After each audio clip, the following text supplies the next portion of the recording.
tidak pernah selesai transaksi kita.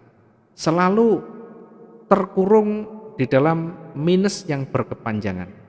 Tidak bisa keluar di sana. Oke, ini kita nanti bisa pilih.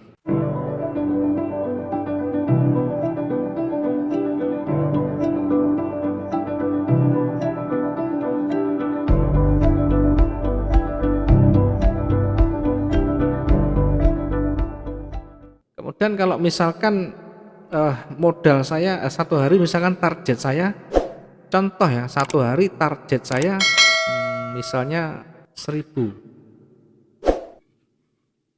satu hari targetnya 1000, punya modal berapa, kemudian keuntungan kita berapa, target kita berapa. Kalau satu hari 1000, paling tidak kalau kita menggunakan 2%, ya, maka setidaknya kita punya uang 20.000 kalau kita menggunakan 2%. Kalau misalkan 10%, ya tinggal mengalihkan saja.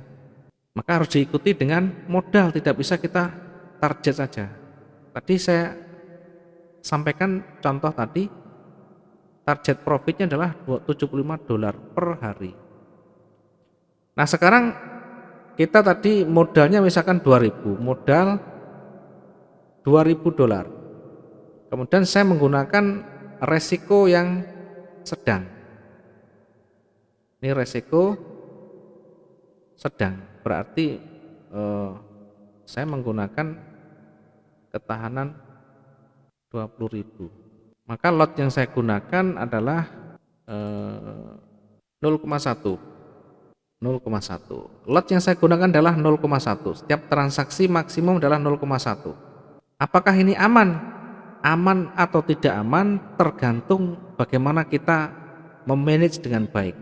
Memanage apa? Memanage bagaimana peluangnya, bagaimana resikonya. Ya, karena tidak ada yang aman selagi kita tidak memahami. Oke, lot kita sudah ketemu. Sekarang ini lotnya 0,1, kemudian targetnya $75. Nah kita bagi sekarang dengan menggunakan lot 0,1, kita bagi, kita hitung dulu ya, lotnya 0,1 ya. Jadi kalau misalkan untuk mencapai $75 per hari dibagi dengan lotnya, maka minimal sehari saya harus mendapatkan, ya, minimal sehari saya harus dapatkan 750 pips. Dengan lot 0,1 maka saya bisa transaksi per close profitnya misalkan 100 pip, ya, per close kita entry, kemudian misalkan buy, kemudian kita profit minimal, ya, minimal kita 100 pip, maka kita sehari bisa transaksi 7,5 kali atau 8 kali transaksi. 8 kali 100 per transaksi 100 pip, maka kita bisa dapat 800 pip.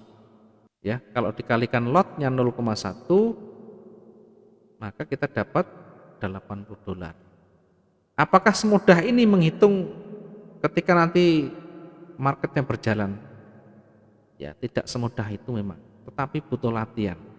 Ketika kita sudah latihan terus-menerus kita lakukan, maka hal-hal seperti ini akan sangat-sangat mudah kita bisa laksanakan. Kita bisa dapatkan dengan baik, ya, kita bisa terapkan dengan baik dengan catatan penguasaan. Betul-betul kita sudah menguasai.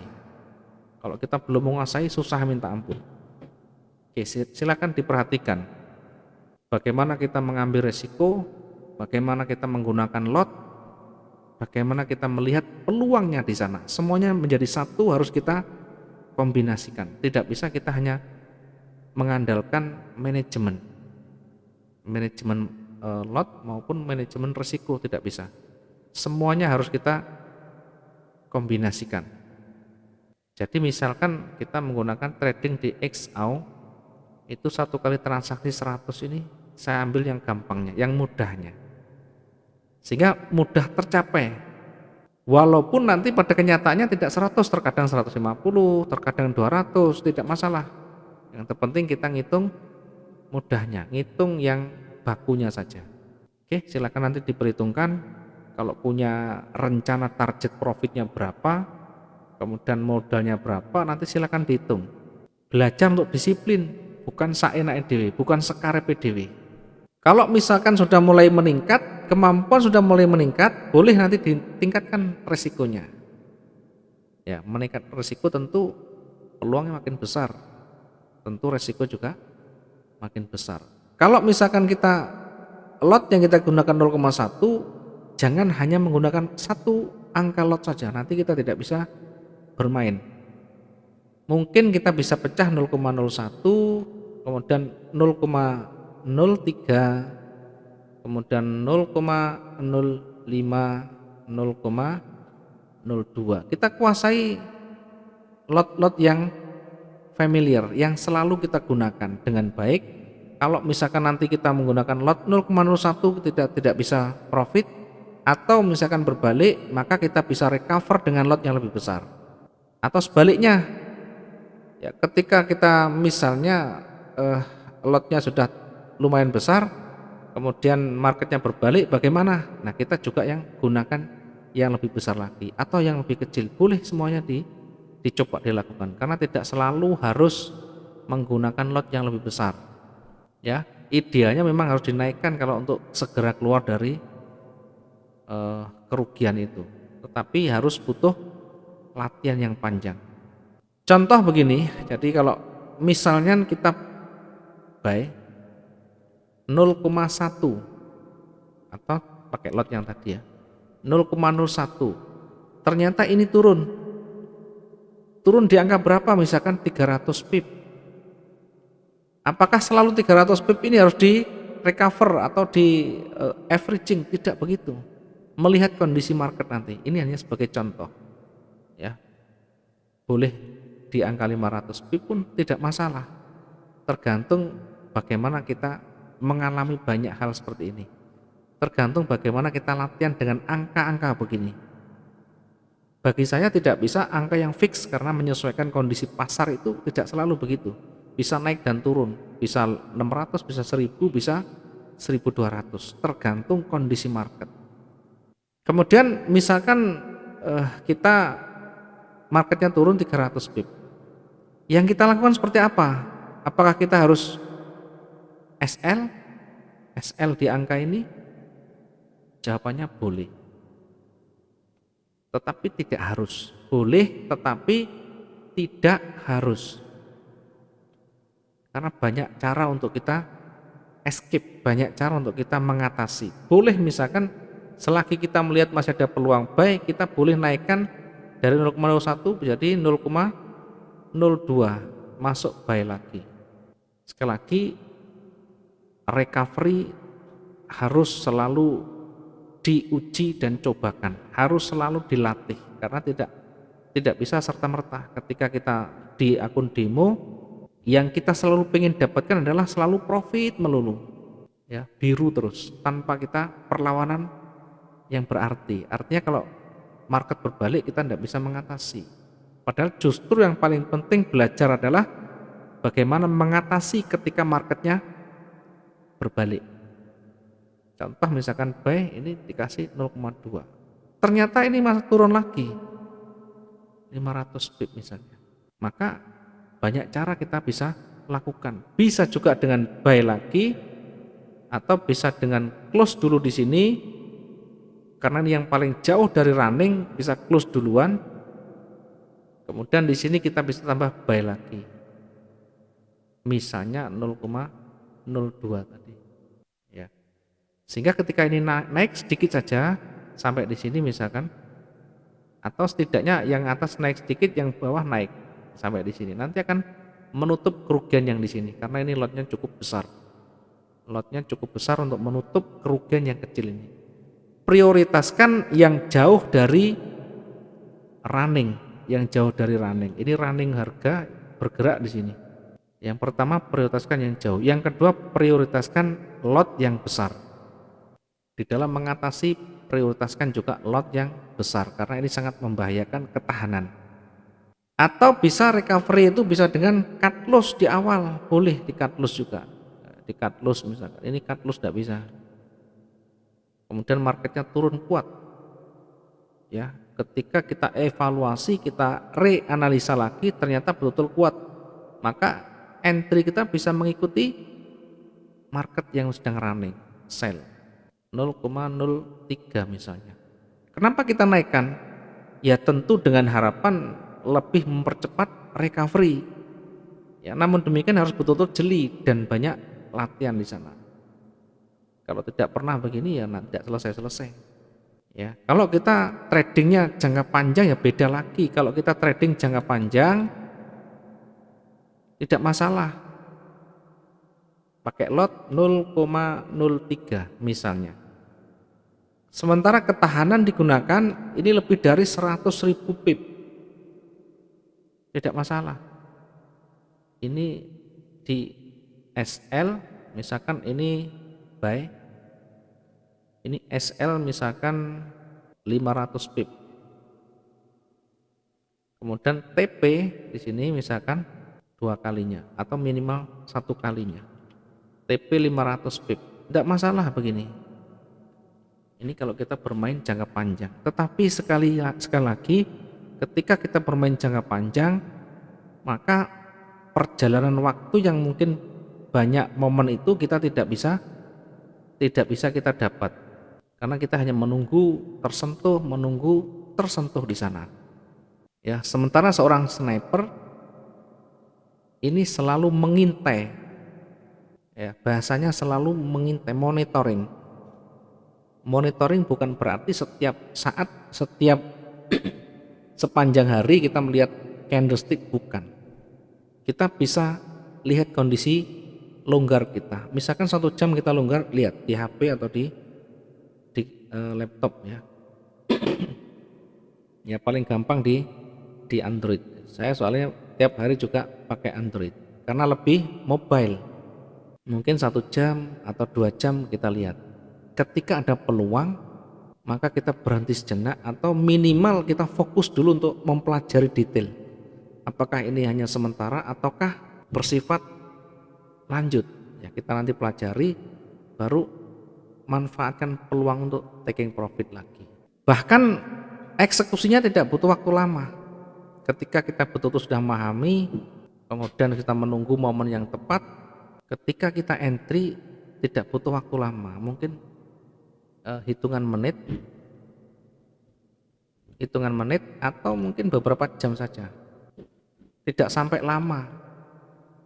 Yang mungkin teman-teman juga yang lama sudah pernah trading bersama di Basecamp maupun online maupun secara bersama menggunakan live di WhatsApp pun, mungkin teman-teman juga memahami ketika entry pun, misalkan saya coba entry, kemudian ketika profit tidak butuh waktu lama. Profit mungkin teman-teman juga tahu semuanya. Kalaupun rugi bagaimana? Rugi pun kita segera exit, ya. Mungkin kita recovery, meminimalkan kerugian. Habis itu kita melihat peluang lagi. Dan itu live dan real time saat itu, tidak ada editing, tidak ada perubahan angka sama sekali. Karena memang dilihat semua teman-teman. Live marketnya bergerak naik, ikut naik semuanya. Bergerak turun, turun semuanya. Sangat tidak mungkin ketika dalam hitungan menit marketnya kita semuanya naik, tiba-tiba kita menggunakan grafik yang turun sendiri, kan ngaco namanya.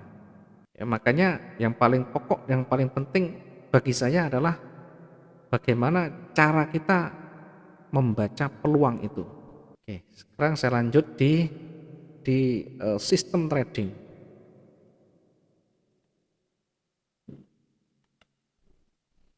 Tadi kita sudah membahas mengenai bagaimana manajemen risiko, bagaimana lot yang kita gunakan. Nanti tentu paling gampang prakteknya. Banyak sering kita sampaikan, sering kita uploadkan, bahkan sering kita share bagaimana kondisi awal, bagaimana running harga, bagaimana ketika kita rugi kemudian direcover bagaimana. Itu semuanya tentu ada alasan. Nah, alasannya terkadang kita bahas nanti di kelas selanjutnya atau di evaluasi selanjutnya, sehingga ada pembelajaran di sana. Berikutnya adalah sistem trading. Ya tadi sudah kita singgung, sistem trading nanti kita pelajari adalah time frame, penggunaan time frame. Di time frame berapa kira-kira nanti menggunakan? Apakah H1, apakah M15, apakah D1? Ya nanti menyesuaikan. Jawabannya adalah menyesuaikan. Menyesuaikan gaya trading kita. Ya, ada yang suka dengan H1, ada yang suka dengan M15, ada yang suka dengan M30. Yang kita sampaikan nanti adalah multi time frame. Artinya apa? Artinya kita pelajari tidak hanya time frame kecil tapi time frame yang besar. Bagaimana kita membaca secara keseluruhan dengan time frame D1, dengan time frame W1, dengan time frame MN, kemudian secara gampang kita eksekusi dengan menggunakan H1 bagaimana, atau dengan menggunakan M15 bagaimana. Ini kita harus paham semuanya. Kalau kita tidak paham seperti ini, kita hanya memahami H1 terus, kita akan ketinggalan ya. Keretanya sudah berjalan, kita baru naik, ketinggalan informasi di sana. Oke, saya kasih contoh dulu ya, saya kasih contoh di time frame, penggunaan time frame yang paling gampang dulu ya. Penggunaan time frame misalnya di H1 dan H4 memang berbeda, karena memang setiap H4 setiap 4 jam sekali baru ganti candle, setiap 1 jam baru ganti candle. Kalau kita di M15 setiap 15 menit ganti candle. Informasi yang mana yang paling akurat sebenarnya kita pakai? Sekali lagi kembali ke gaya dan sistem trading kita. Paling utama dan paling akurat dulu kita gunakan di D1. Ini yang paling pokok dulu. Kenapa kita tidak selalu menggunakan weekly? Karena weekly masih cukup jauh. Jadi pergerakannya agak lama. Yang paling gampang kita melihat secara akurat tentu di D1. Paling gampang. Kalau D1 kita melihat kondisinya masih sideways begini, maka kemungkinan besar kondisi market akan berada di area sideways. Sideways itu naik turunnya sama atau hampir sama. Ya, kalau kita lihat, kalau kita misalkan coba dari sini kita melukiskan ya, naik turunnya begini. Kondisinya ketika naik ditolak lagi ke bawah atau dikembalikan lagi, nanti sampai di ujung sini di area di sub resistennya dia akan kembali lagi. Ini kita membaca kondisi secara umumnya, sehingga kita melihat kalau masih berada di area itu, tetap berada di area itu nanti naik turunnya. Sedangkan eksekusinya, sedangkan ketika kita mau entry-nya, kalau kita menggunakan trading jangka pendek atau ala-ala sniperan, tidak, sangat kecil kita gunakan terus-menerus di D1 ya, kita pakainya lebih rendah. Di H1 ini adalah triggernya. Nah, triggernya apa yang kita baca di sana nanti? Candlestick. Kita baca nanti adalah candlestick. Apakah pola-pola candlestick seperti itu?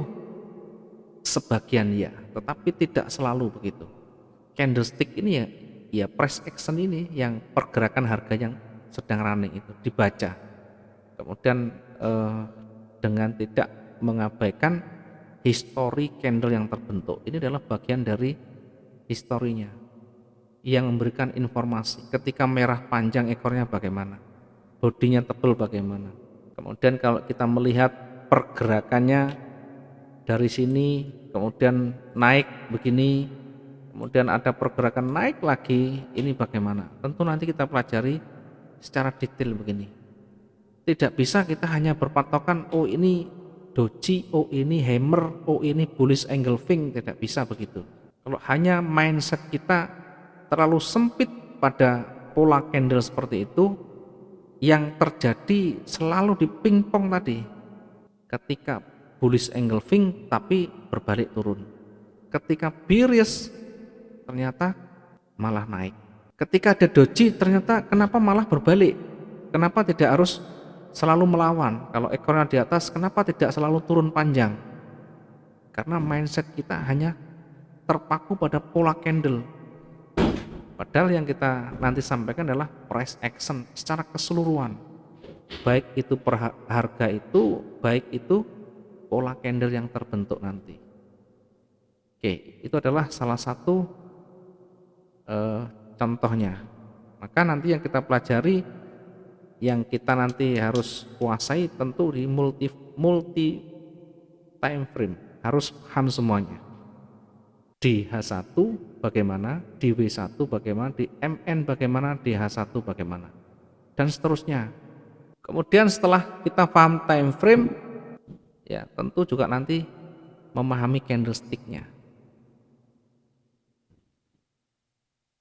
Candlestick time frame tadi mungkin teman-teman masih ada yang bingung dengan time frame. Jadi time frame itu adalah kumpulan candle di dalam satu periode tertentu. Kalau misalkan H1 ya 1 jam ganti candle. Apakah membaca price action-nya sama? Sama persis. Nanti ada penolakan, ada konsolidasi, ya, atau rectangle formation, sama pergerakannya gitu. Jadi konsolidasi itu naik turunnya sama atau hampir sama, tidak ada tren yang kuat di sana. Tren yang kuat itu yang tren mendominasi. Ya, contoh tren mendominasi kuat begini. Ya ini kan selalu kembali, naik turunnya selalu kembali. Yang kita baca nanti pertama selalu D1 untuk membaca secara umumnya. D1 pergerakan 1 hari ganti candle. Jadi kalau misalkan sekarang running, ya dilihat runningnya.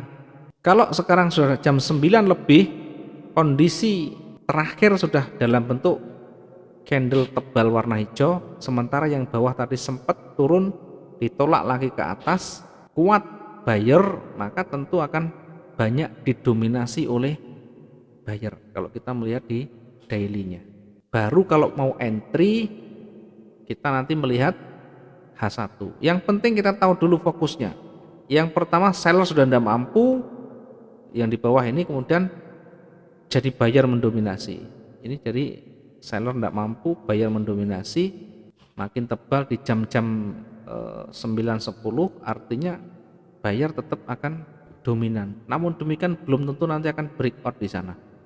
Ya, bisa saja nanti sampai di ujung kembali lagi ke bawah lagi karena ini area konsolidasi. Maka hati-hati nanti yang punya dagangan buy maupun sell, tetap perhatikan di H1-nya. Di H1 nanti akan ada informasi. Nah, ini kondisi misalkan sudah mendekati ganti candle, kurang 3 menit 4 menit, kondisi tebal warna hijau tanpa ada ekor panjang, maka ini berpeluang masih akan lanjut naik walaupun naiknya belum tentu kuat. Ya, mungkin di area sekitar ini akan kembali lagi. Ya, akan ditolak ke bawah lagi dan seterusnya.